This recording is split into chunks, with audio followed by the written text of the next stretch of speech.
The bedroom door stood slightly ajar, and through the gap came sounds that made Natasha Reed's stomach turn. Laughter, low moans. The rhythmic creak of bed springs. She told herself she was wrong. Derek was probably watching something on his laptop. The TV volume was too high. Anything but the truth her body already knew. When she pushed the door open, reality crashed through her denial like a fist through glass. Derek was tangled in their sheets with Jessica. Her roommate, her best friend since college. They were so lost in each other they didn't notice her standing there, frozen, watching her entire life collapse. Jessica's blonde hair spread across the pillow Natasha had bought last month. Derek's hands gripped Jessica's waist with a hunger he hadn't shown Natasha in 6 months. "You've got to be kidding me." The words came out flat, detached, like someone else was speaking through her mouth. Both heads snapped toward her. Derek scrambled away so fast he nearly fell off the bed. Jessica sat up, pulling the sheet around herself with fake modesty that made Natasha's hands curl into fists. "Wait, I can explain," Derek started, his face flushing red. "Explain what exactly?" Natasha heard herself ask, surprised by how steady her voice sounded. "How are you sleeping with my roommate? In our bed?" Jessica actually sighed, like Natasha was being unreasonable. "Honestly, Nat, this isn't as bad as it looks. It just happened. Derek and I have been talking, and we realized we have this connection." "Connection," Natasha repeated the word like it was poisonous. "In my bed? We've been so busy with work," Derek interjected, wrapping the sheet around his waist. "We barely see each other anymore." Jessica was there to listen, and things developed naturally. Something cold and sharp crystallized in Natasha's chest. She looked at both of them, really looked, and felt nothing but disgust. "You know what? You two deserve each other. Jessica, you can have him. Derek, you can have someone who thinks cheating just happens naturally." She turned and walked out before either could respond. Behind her, Derek called her name, but she didn't look back. She grabbed her keys and left, letting the door slam with satisfying finality. In her car, Natasha sat motionless, staring at the steering wheel. 2 years with Derek, gone. 5 years of friendship with Jessica, revealed as a lie. She felt hollow, scooped out, empty. She needed a drink. She needed to not think. She needed to be anywhere but here. Natasha drove without direction until she found herself downtown. A small bar with a neon sign reading "The Velvet Room" caught her attention. It looked quiet, intimate, the kind of place where you could disappear. Inside, deep red walls and soft jazz wrapped around her like a blanket. She slid onto a leather stool at the bar. "Rough day?" the bartender asked with kind eyes. "Rough year," Natasha corrected. "Tequila. Make it a double." She downed it in one burning gulp. The pain was welcome, different from the ache in her chest. "Another," she said, pushing the glass forward. "At that pace, you'll be singing karaoke on the bar in an hour." The voice came from beside her, deep and amused. Natasha turned to find a man sitting 2 stools away. He was striking, with dark hair falling slightly over his forehead. Sharp cheekbones and eyes so intensely blue, they seemed to glow in the dim light. He wore a charcoal gray shirt with the sleeves rolled up, revealing strong forearms. "And what if that's exactly my plan?" Natasha challenged. The stranger laughed, a rich sound that made something warm unfurl in her stomach. "Then who am I to stand in the way of artistic expression? But maybe pace yourself. The night is young." He moved to the stool next to her, bringing his own glass of amber liquid. "Bad breakup," he guessed. "Is it that obvious?" I recognized the look. That specific combination of anger, hurt, and determination to forget. I wore it myself not long ago. Something about his honesty made Natasha's walls crack. "Caught my boyfriend in bed with my roommate," she heard herself confess. 2 years down the drain. The stranger winced. "That's brutal. The roommate part elevates it to a whole new level of betrayal." Natasha said, feeling validated. "Like, pick someone I don't live with at least." He laughed again, and Natasha found herself smiling, despite everything. "I'm Damian," he said, extending his hand. "Natasha," she replied. His grip was firm and warm, sending an unexpected jolt up her arm. "Well, Natasha, here's what I know. Anyone who cheats on you is an idiot. And anyone who betrays a friendship like that isn't worth your tears or your tequila money. You sound very certain for someone who just met me." "All at instinct," Damian said. "I'm good at reading people. And you have good person written all over you. The kind who puts others first, who tries to see the best in people, who probably made 1,000 excuses for behavior you knew was wrong." Natasha felt her throat tighten because he was right. She'd noticed Derek pulling away for months, seen the way he and Jessica laughed together, felt the distance growing. But she'd told herself she was being paranoid, insecure, unreasonable. "That obvious too?" she asked quietly. "Only because I've been there. Different details, same story." They fell into easy conversation after that, trading stories like old friends. Damian was funny, intelligent, surprisingly deep. Hours passed without notice. The bar gradually emptied until it was just them and a few other late-night patrons. Somewhere between the third and fourth drink, somewhere between laughter and confession, the energy between them shifted. It became charged, electric, full of unspoken possibility. "I should probably go," Natasha said, but didn't move from her stool. "Probably," Damian agreed, but leaned closer instead of pulling away. "This is crazy," she whispered as his hand came to rest on her knee, gentle but deliberate. "Absolutely insane," he murmured, his eyes locked on hers. "Want to do something crazy together?" Natasha knew she should say no. She should go home, process her breakup, be responsible. But Derek had chosen Jessica. Her best friend had betrayed her. And sitting in front of her was this incredible man who made her feel alive, desired, fearless. "Yes," she breathed. Damian paid their tab and led her outside into the cool night air. His hand found hers, fingers intertwining naturally. They walked 2 blocks to a boutique hotel with elegant signage and a lobby that smelled of expensive candles. In the elevator, they stood close, but didn't touch, anticipation building with each ascending floor. When the doors opened, Damian led her down a quiet hallway to a room overlooking the city lights. The door closed behind them, and suddenly they were kissing with an urgency that surprised them both. Natasha's hands tangled in Damian's dark hair as his arms wrapped around her waist, pulling her against him. Every touch felt electric, every kiss deeper than the last. "Are you sure?" Damian asked, pulling back to search her face. "Completely," Natasha answered, and meant it. What followed was the most intense night of Natasha's life. Damian was attentive, passionate, generous in ways that made her forget Derek ever existed. They explored each other with curiosity and care, laughing at awkward moments and gasping at perfect ones. When they finally collapsed together in the early morning hours, Natasha felt thoroughly satisfied and surprisingly at peace. She woke as dawn light filtered through the curtains. Damian was asleep beside her, one arm draped across her waist, his face peaceful in rest. He looked younger like this, vulnerable.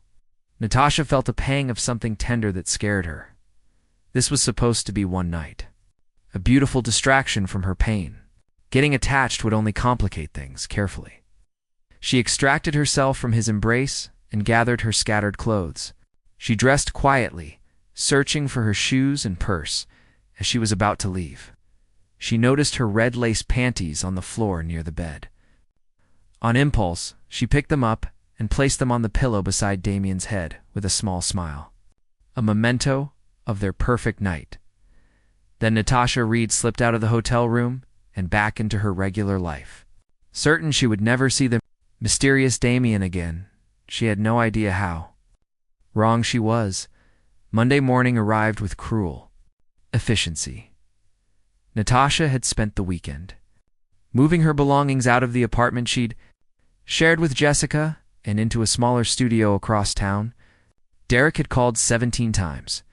She blocked his number after the 5th voicemail.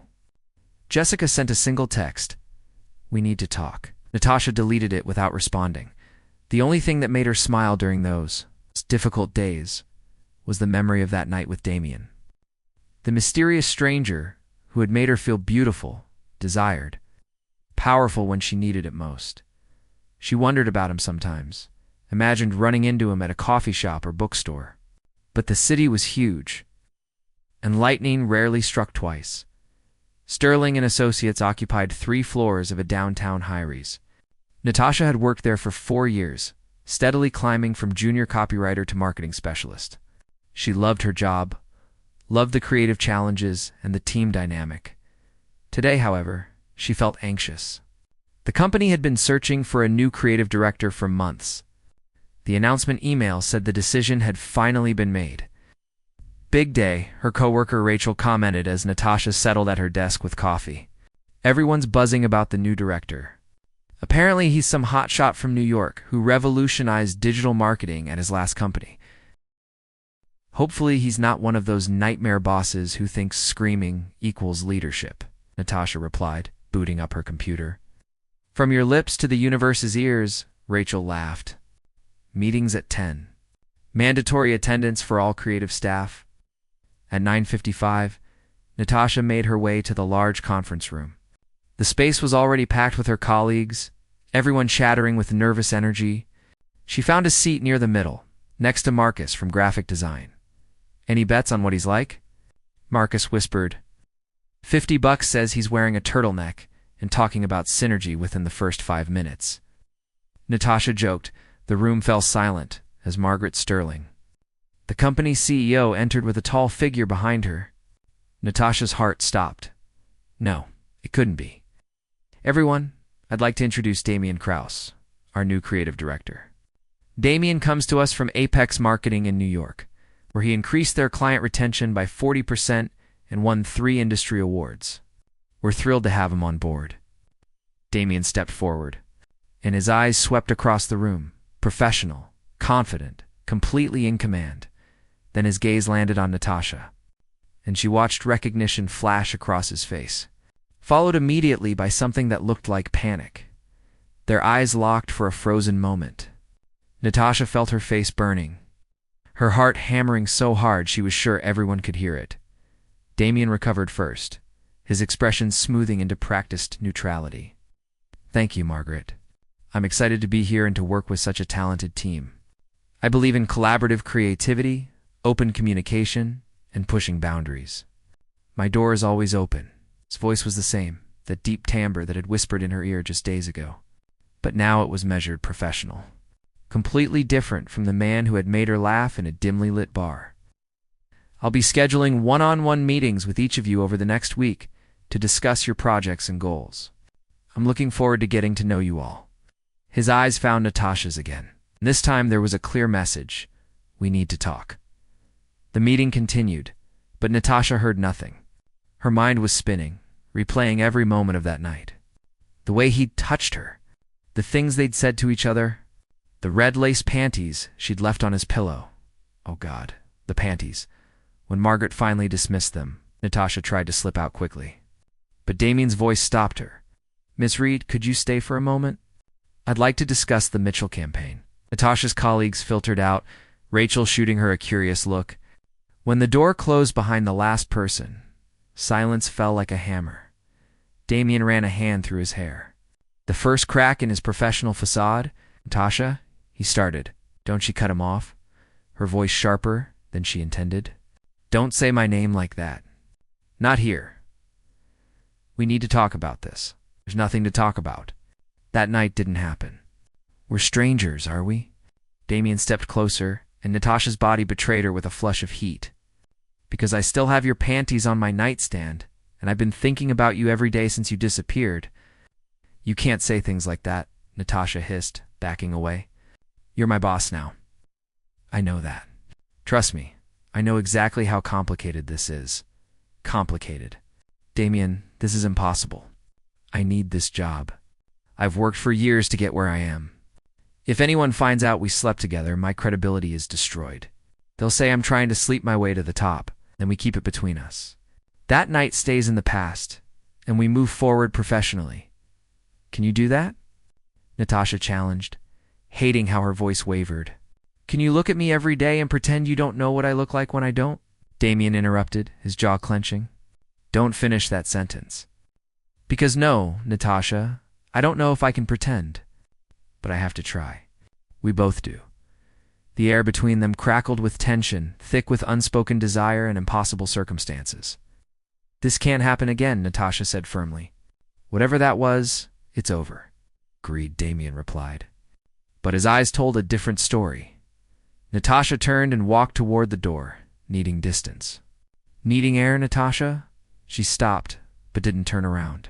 For what it's worth, that night meant something to me. It wasn't just a distraction. Natasha closed her eyes against the ache in her chest. It can't mean anything now.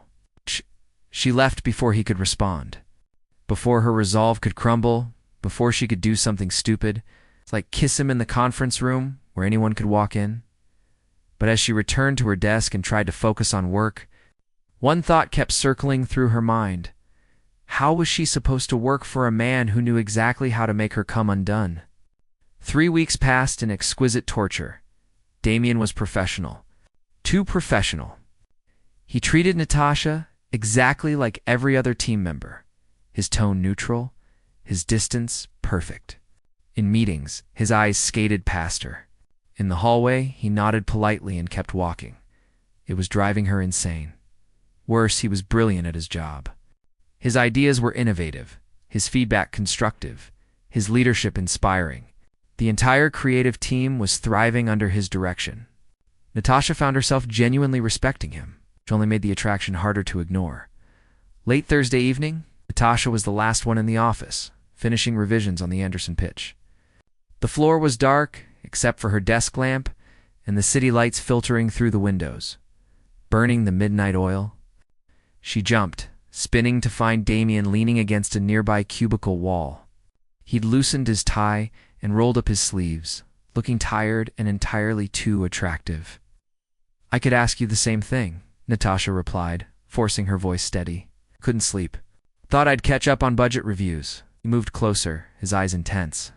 Natasha, we need to talk. We've been talking. Professionally, just like we agreed. That's not what I mean, and you know it. What? There's nothing to say, Damian, really.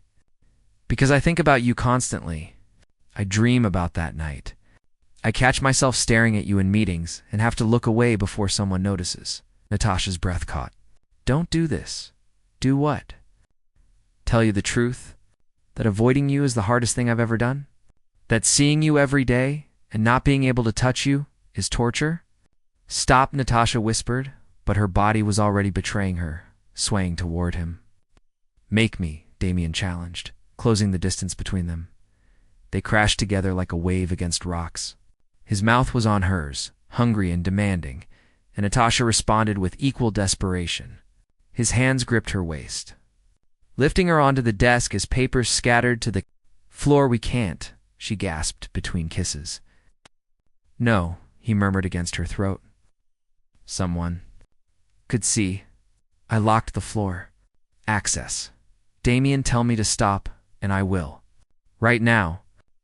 But if you want this half as much as I do, don't tell me to pretend anymore. Natasha pulled back, just enough to look into his eyes.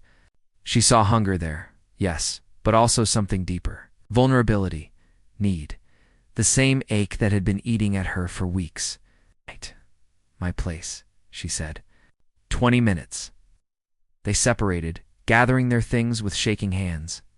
The elevator ride down was silent, the air thick with anticipation. They took separate cars, maintaining the pretense, even though every cell in Natasha's body screamed for her. To climb into his passenger seat at her studio apartment. Natasha had barely closed the door before Damian was on her.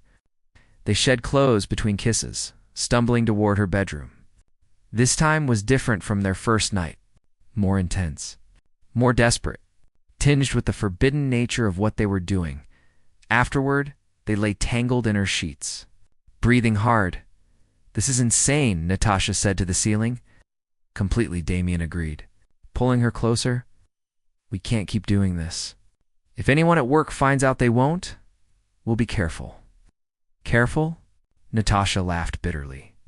We just had sex 20 minutes after agreeing we couldn't be together. Damian was quiet for a moment. What do you want, Natasha? Really, I don't know. I want you. But I also want my career, my reputation, my self-respect. You think being with me means losing those things? I think being with my boss while hiding it from everyone means losing those things. What happens when we fight? When this ends badly? I still have to work for you. See you every day. Watch you move on while I'm stuck pretending it didn't destroy me. You're assuming it will end badly. Most things do, Natasha said quietly. Derek taught me that. Damian rolled to face her, his expression serious. I'm not Derek.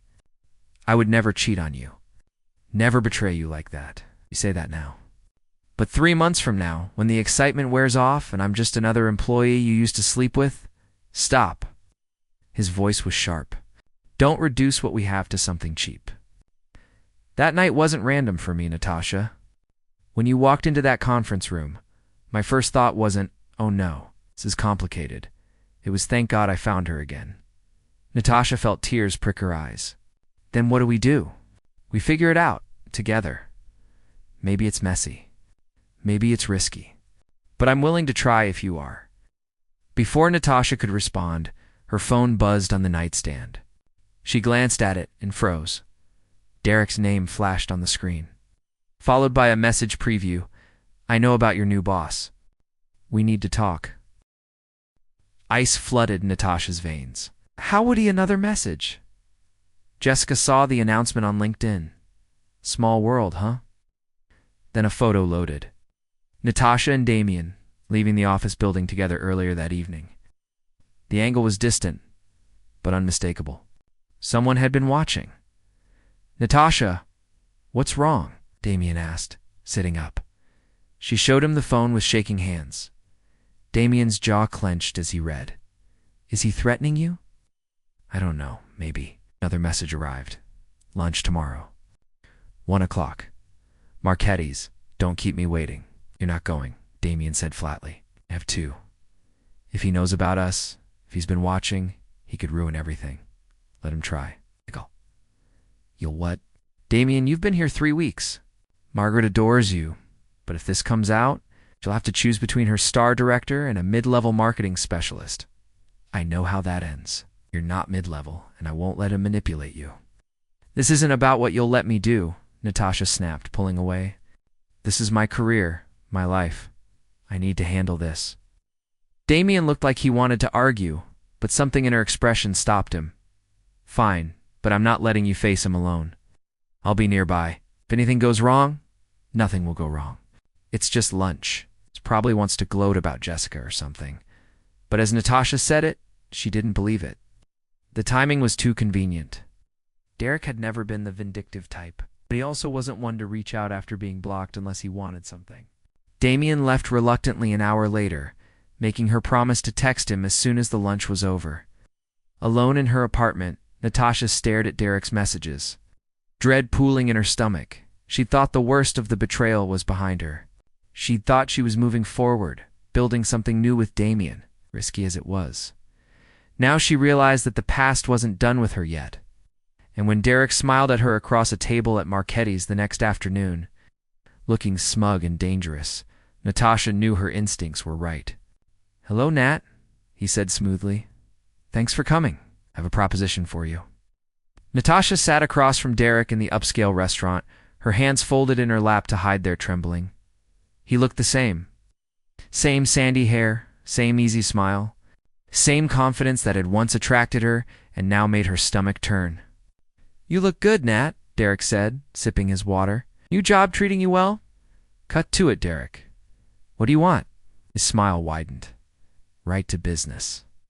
I always like that about you, okay? Here's the situation. I'm starting a new marketing firm. Small operation, but growing. I need capital to expand, land bigger clients. Your company, Sterling and Associates, is one of those clients.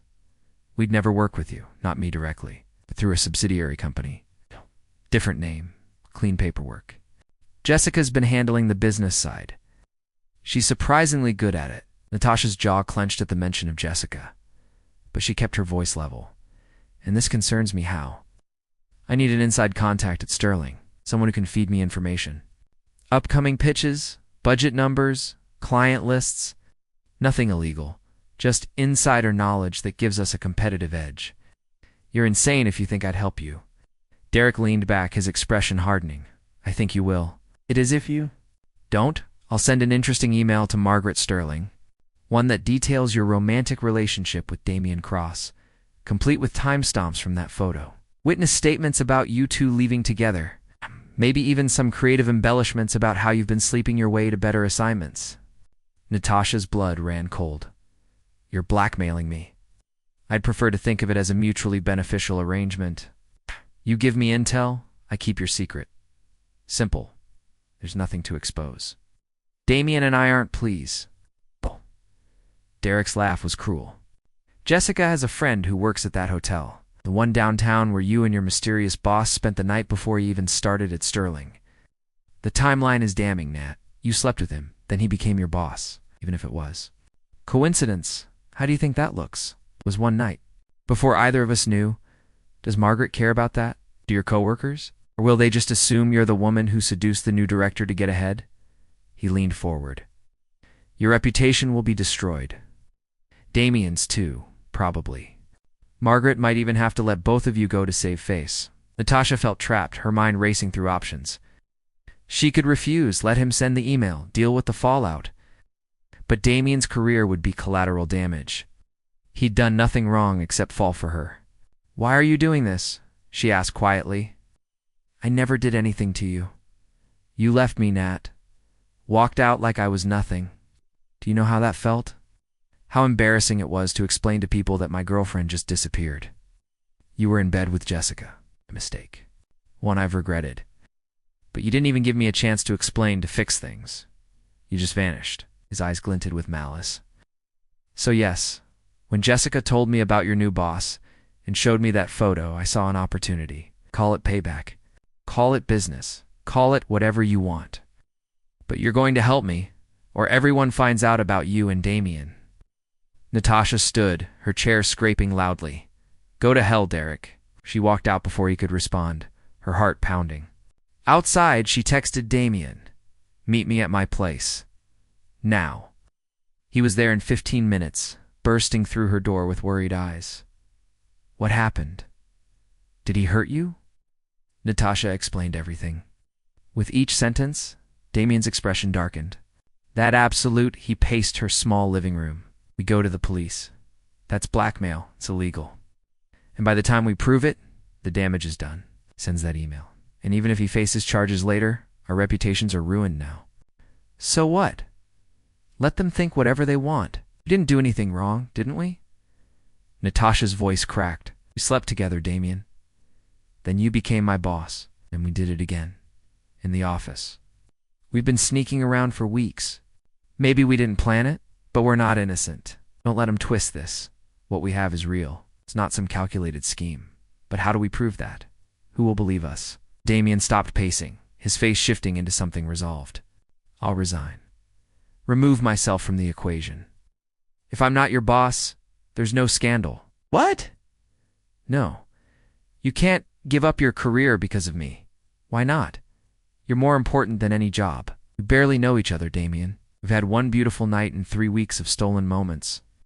You can't throw away everything for that. It's not just that. He crossed to her, taking her hands. Natasha, I know this is fast. I know it's complicated, but I'm falling for you. I've been since that first conversation in the bar. It's crazy, but I'd rather have you and no job than a career built on hiding what I feel. Tears spilled down Natasha's cheeks. I can't let you do that. Your work, your reputation, it matters. You've spent years building this, and I'll build it again, somewhere else. With you if you'll have me. You don't know what you're saying? I know exactly what I'm saying. His voice was fierce. I'm saying I choose you. It's over the job, over the convenience, over playing it safe. I choose you. Natasha pulled away, wrapping her arms around herself. What if I don't want to be chosen? What if the weight of your sacrifice crushes everything good between us? What if 6 months from now you resent me for what you gave up? That won't happen. You can't promise that. You're right. I can't promise forever, but I can promise today and tomorrow. And however many days you'll give me. Natasha's phone buzzed. Another message from Derek. TikTok Nat, decision time. Need an answer by Friday, or that email goes out. 2 days. She had 2 days to decide between betraying her company or destroying Damian's career along with her own. There's another option, she said slowly. What? I give Derek what he wants. Feed him useless information, stuff he could find publicly. String him along while we build a case against him. Document everything.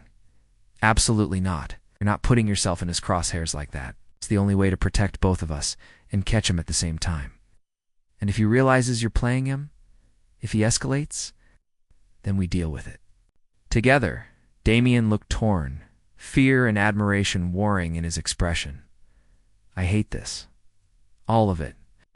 So do I, but Derek made a mistake. He thinks I'm still the woman who made excuses for his behavior, who tried to see the best in people. He doesn't know I'm done being that person. Natasha, I'm not doing this just for us, Damian. I'm doing it because he needs to face consequences. For the cheating, for the manipulation, for thinking he can control me. She met his eyes, her resolve hardening.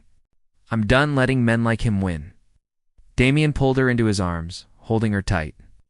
Okay, but we do this smart, carefully. And the second it gets dangerous, we pull the plug and go to the police. Agreed. That night, Natasha typed out a message to Derek. Fine. I'll help you, but we do this my way. It's no more threats, no more photos, just business. His response came immediately. Smart choice. I'll be in touch with your first assignment. Natasha set down her phone and looked at Damian, still in her apartment, still choosing to stay despite everything. Whatever happens, she said, thank you for believing in me, for fighting for this. Always, he replied, kissing her forehead. But as they sat together in the quiet darkness, both of them knew the hardest part was still ahead. Derek thought he held all the cards. He had no idea what he'd unleashed. For 2 weeks, Natasha played Derek's game. She fed him carefully curated information. Public records disguised as insider knowledge. Old client lists he could find on LinkedIn. Budget estimates so vague, they were useless. All of it documented, recorded, time-stamped. Damian helped from the shadows, teaching her how to protect herself. They consulted with a lawyer friend who confirmed that Derek's blackmail was prosecutable. But they needed concrete evidence. So they waited, gathered proof, and pretended everything was normal. At work, they maintained their careful distance. But at night, in the privacy of Natasha's apartment, they held each other like lifelines.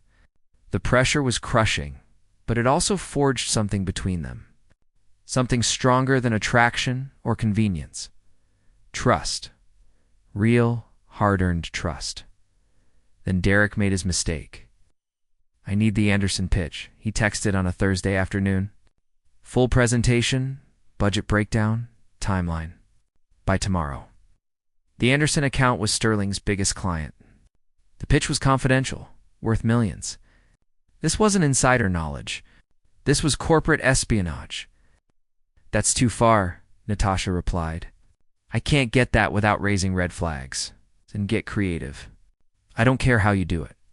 I need it by tomorrow, or our deal is off, and that email goes out tonight. Natasha showed the exchange to Damian in his office. Door locked, blinds closed. He's panicking, Damian said, reading the messages. Getting desperate. His firm must be failing, or he's setting me up. If I actually give him that pitch and he uses it, Sterling could trace it back to me. I'd be fired. Maybe even sued. But then we end this. Now, we have enough evidence for the lawyer, do we? Some vague texts and recorded conversations where he never explicitly says blackmail? Derek's smart. He's been careful with his wording, so we draw him out. Give him enough rope to hang himself. Natasha's phone buzzed again.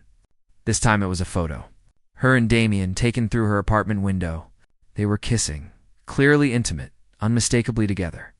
He's been watching us, she whispered, feeling violated. Another message. Last chance. Nat, the pitch by tomorrow, or this photo goes to everyone. Margaret, your colleagues, social media, your choice.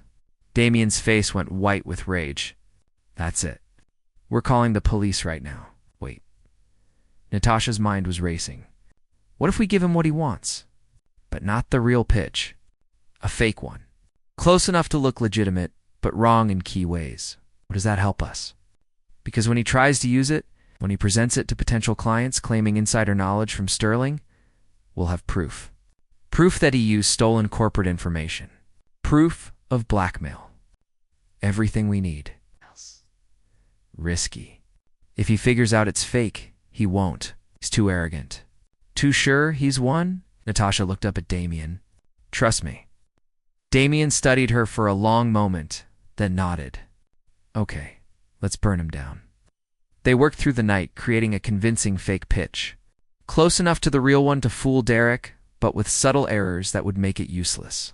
Wrong cost projections. Flawed market analysis. A timeline that made no sense. Natasha sent it Friday morning with a message. This is it. We're done after this. Delete everything. Derek's reply was smug. Pleasure doing business with you. Then silence. For 3 days, nothing happened. Natasha and Damian waited, anxious, wondering if their plan had worked or backfired spectacularly.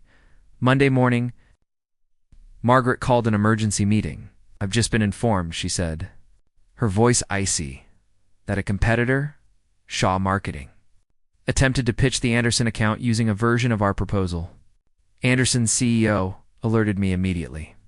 The proposal was riddled with errors and clearly stolen. Natasha's heart pounded. Around the table, her colleagues looked shocked and angry. I've launched an internal investigation, Margaret continued. But I've also been in contact with our lawyers and the authorities. Shaw Marketing is owned by a subsidiary company. The real owner is Derek Nash.